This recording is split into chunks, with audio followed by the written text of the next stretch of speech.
Hello guys, again with an important class that is about OT, ICU and emergency. कल जो हमने ये class start करी थी उसका फर्स्ट पार्ट हमने कल किया था, जिसके अंदर की हमने देखा था कि मैकेनिकल वेंटिलेशन क्या होता है, वेंटिलेटर क्या होता है, उसकी इंडिकेशन क्या है कि हम कब यूज़ करते हैं, और उसका एक फ़र्स्ट मोड पढ़ा था जिसमें कि कंट्रोल मोड आता है। कंट्रोल मोड के भी दो पार्ट पढ़े थे हमने, controlled mandatory mode and assist control mode. Controlled mandatory mode में हमने पढ़ा था कि वेंटिलेटर 100% कंट्रोल करता है, पेशेंट की ब्रीथ को ब्लॉक करता है, और उसकी कॉम्प्लिकेशन पढ़ी थी हमने कि लंग इंजरी या डायफ्रामेटिक इंजरी कॉज करता है। उसके बाद हमने असिस्ट कंट्रोल मोड पढ़ा था जो कि मोस्ट कॉमन यूज्ड मोड था, जिसमें भी सेट टाइडल वॉल्यूम और रेट सेट होती हैं, और जो वेंटिलेटर है वो पेशेंट की ब्रीथ को ब्लॉक नहीं करता है, लेकिन पेशेंट की ब्रीथ और अपनी खुद की ब्रीथ मिला करके वो हाइपर वेंटिलेशन कोज करता है, जिसकी वजह से कॉम्प्लिकेशन रेस्पिरेटरी एल्कोहोसिस होती हैं। तो ये हमने कल का एक ब्रीफ समराइजेशन कर लिया है। आज चलिए हम पढ़ते हैं सेकंड पार्ट, जो कि सेकंड मोड है, सिंक्रोनाइज इंटरमिटेंट मैंडेटरी वेंटिलेशन। इसमें क्या होता है, इसमें भी जो हम टाइडल वॉल्यूम होती है और जो रेट होता है वो एक सेट करते हैं, प्री सेट होता है कि हम वेंटिलेटर में टाइडल वॉल्यूम और रेट है उसको सेट कर देते हैं, ठीक है। बट इसमें क्या होता है, allows the client to breathe spontaneously at its own rate and tidal volume between the ventilator breaths. इसमें क्या ये मोड क्या करता है, जो पेशेंट होता है उसकी स्पॉन्टेनियस ब्रीथ को अलाउ करता है। मीन्स मान लीजिए हमने 15 ब्रीथ पर मिनट सेट कर दिया कि पेशेंट को 15 ब्रीथ तो कम से कम आनी चाहिए। हमने ये टाइडल वॉल्यूम और ब्रीथ रेट सेट कर दिया है। तो इसमें क्या होता है, जो पेशेंट है वो खुद से जो जितनी ब्रीथ ले रहा है वो ले रहा है, लेकिन उसके अलावा जितनी भी कमी बचेगी उसको वेंटिलेटर सप्लाई करेगा। कि मान लीजिए हमने 16 ब्रीथ पर मिनट सेट किया है, मान लीजिए हमने 16 ब्रीथ पर मिनट सेट किया है और पेशेंट खुद से 6 ही ले पा रहा है, तो जो 10 ब्रीथ जो बचेंगी वो वेंटिलेटर सप्लाई करेगा। इस तरह से हमें जो टोटल ब्रीथ हैं वो 16 ब्रीथ पर मिनट मिलेंगी, ठीक है। तो ये था synchronise intermittent mandatory ventilation. It is also known as first weaning mode. अब इसको फर्स्ट वीनिंग मोड भी कहा गया है। क्यों कहा गया है, during weaning SIMV breaths decrease and patient breaths resumes gradually.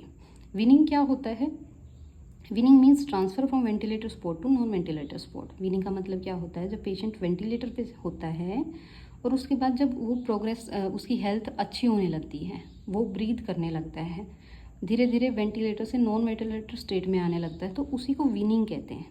लेकिन वीनिंग के दौरान क्या होता है कि पेशेंट एकदम से कंप्लीटली ब्रीथ में नहीं आता, कंप्लीट ब्रीथ नहीं ले पाता है, ठीक है। वो धीरे धीरे ग्रेजुअली नॉर्मल ब्रीथ रिज्यूम करता है।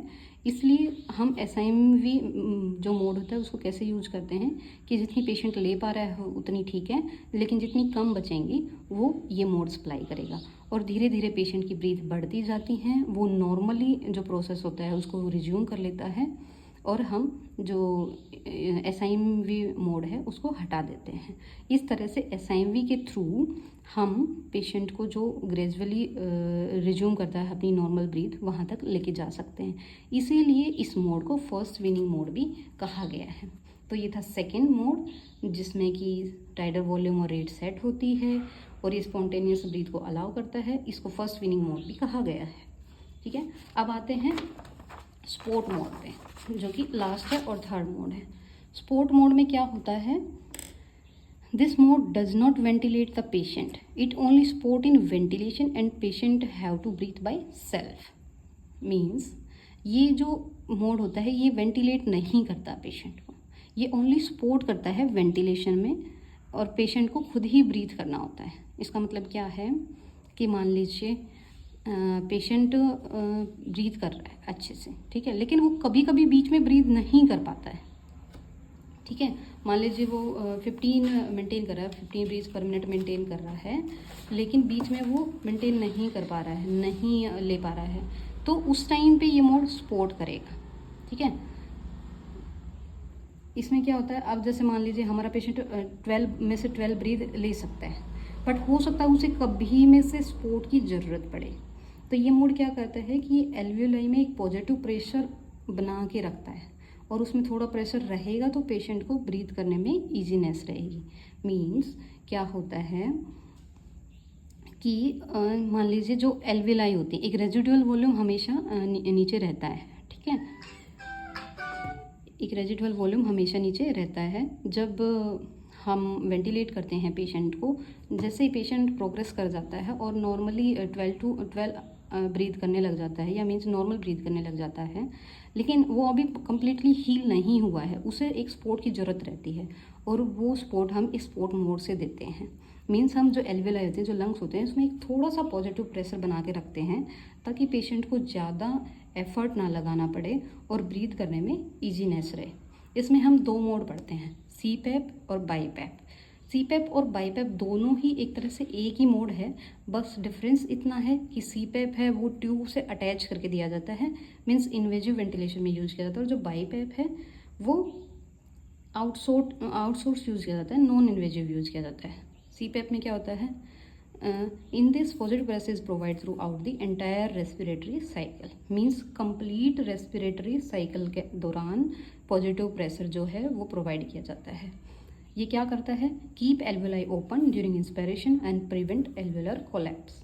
ये जो मोड होता है ये इंस्पिरेशन के दौरान एल्वेलाई को ओपन करके रखता है और एल्वेलाई को कोलैप्स होने से प्रिवेंट करता है। No ventilator breath is delivered in this mode, it is invasive method. इसके अंदर जैसे कि मैंने स्पोर्ट मोड में बताया था कि इसके अंदर कोई भी वेंटिलेटर ब्रीथ नहीं दी जाती है, ओनली क्या किया जाता है, बस सपोर्ट दिया जाता है, और ये एक इन्वेजिव मेथड है। मान लीजिए ट्यूब लगी हुई है, TT लगी हुई है, ET लगी हुई है, तो हम उससे अटैच करके CPAP मोड पे रखते हैं। उसके बाद आता है BiPAP mode, by level positive airway pressure. Sorry, CPAP का मैंने आपको फुल फॉर्म नहीं बताया था, कंटिन्यूस पॉजिटिव प्रेशर वेंटिलेशन, जैसे कि नाम से ही पता चल रहा है पॉजिटिव प्रेशर। अब आते हैं बाई लेवल में, bilevel positive airway pressure. इसमें भी हम सेम ही करते हैं। This mode is same as CPAP and also provide bilevel positive airway pressure. This mode is same as CPAP and also provide positive pressure. CPAP की तरह ही ये जो मोड होता है ये भी पॉजिटिव प्रेशर ही प्रोवाइड करता है, but difference is only that CPAP is given through ET tube और invasively and BiPAP is non invasive method. Means CPAP जो है वो इन्वेजिवली जो मेथड्स होते हैं, ET ट्यूब हो गया, TT हो गया, इनके थ्रू दिया जाता है, बट जो BiPAP होता है वो एज अ मास्क लगाया जाता है, जो कि नॉन इन्वेजिव मेथड होता है। दोनों में ही पॉजिटिव प्रेशर मेंटेन किया जाता है एल्वेलाइज में, ताकि जो पेशेंट है वो उसको ब्रीथ करने में ईजीनेस रहे।